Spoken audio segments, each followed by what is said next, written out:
Welcome to Milestone Moments, the show where we explore the journeys that lead to success. I'm Sheila Slick, your host and founder of 5 Milestones. In every episode, we will bring you insights from the minds of entrepreneurs, leaders, and experts who will share not just their expertise, but the milestone moments that have reshaped their journeys and led to significant achievements. So if you're looking for motivation, you're in the right place. Subscribe now and discover the milestones that mark the path to success. Welcome to another episode of Milestone Moments in Business and Leadership. I'm Sheila Slick, your host, and today we're talking about something that affects all of us, whether we're just starting our journey or we're seasoned professionals, and that's turning setbacks into comebacks.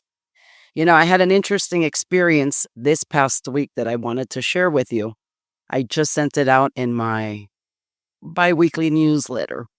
After 12 years of building my network, my community on X, formerly known as Twitter, I suddenly found my account suspended. Just like that, I was locked out of my community. I was unable to connect with the network that I've spent over a decade building. And the irony is that I've been telling my clients for years, don't build your brand or business exclusively on rented platforms. And now I'm living my own advice. And honestly, it's been quite frustrating and, of course, a wake-up call. Here's how it happened. I downloaded an app to help clean up followers, and X flagged it as inauthentic behavior.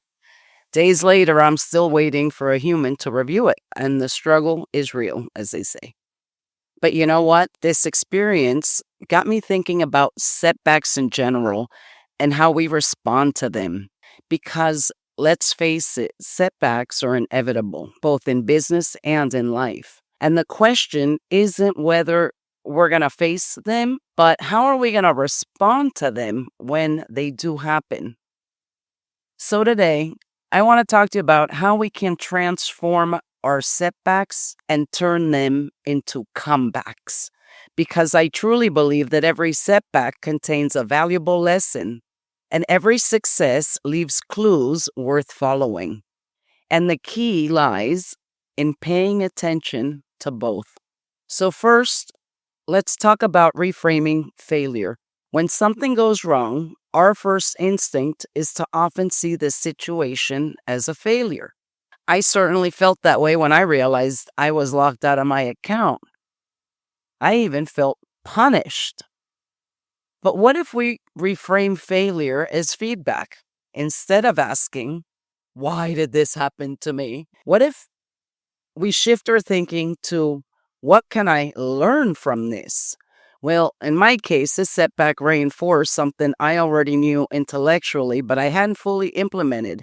And that's the importance of being able to connect with my audience through other channels that aren't as rented, like an email list or perhaps phone numbers, right? Where I can reach out via text. The second thing I found helpful was what I call the power of a pause. When the account was suspended, I initially felt that urgent need to fix it immediately. But taking a step back has given me the space to think more clearly. And sometimes we need to pause, we need to breathe, and we need to process what happened before we can respond effectively. It's not about giving up, it's about creating space to think clearly and to respond thoughtfully rather than impulsively. Now let's talk about staying connected to your why. During tough times, it's really easy to lose sight of why you started in the first place. My why has always been about helping others navigate business, navigate transitions, leverage technology, and find clarity in their next steps. This setback actually reminded me of that purpose. It has given me an opportunity to practice what I preach and to share this experience with you, turning it into a teaching moment rather than just a personal frustration, even though that's real. Another strategy that's been really helpful for me is taking micro steps to regain momentum. After a setback, getting back on track can feel overwhelming. But the key is taking small, consistent actions rather than expecting everything to fall back into place at once. Even though it would be nice, it doesn't always happen that way. And for me, that can mean doubling down on my email newsletter, for example, reaching out to connections through other channels, and seeing this as an opportunity to diversify my communication strategy. Let's talk about adaptability too. In today's world, we are seeing so many shifts, so many changes. We're seeing supply chain shifts. We're seeing tariff changes. We're seeing technical disruptions. And all of these have become our new normal. So adaptability isn't optional, it's essential. Being adaptable doesn't mean abandoning your goals. It means reevaluating your approach when things don't go according to your plan. In my case, this hasn't changed my goal of connecting with and helping others. It's just changing how I have to go about doing that. And I've also been reminded that resilience isn't just something that you either have or you don't have. It's a skill that you have to develop over time and you have to practice it. It requires intentional practice, especially when setbacks occur. And a practice that always helps me is gratitude, because even in a frustrating situation, I'm grateful for the reminder that I need to diversify my communication channels. I'm grateful for the people that I did manage to connect with outside of the platform. And I'm grateful for this platform where I can share these experiences with you. I'm also grateful for the opportunity to practice resilience in real time. And finally, I want to emphasize the importance of finding support. Setbacks can often feel isolating, but we don't have to go through them alone. Talking through your challenges with others can help us process our emotions. It can help us gain new insights and feel more empowered to move forward. I've been fortunate to have mentors and colleagues who've offered perspective and encouragement during tough times. This particular case being a social media isn't that dire, so to speak. It is frustrating.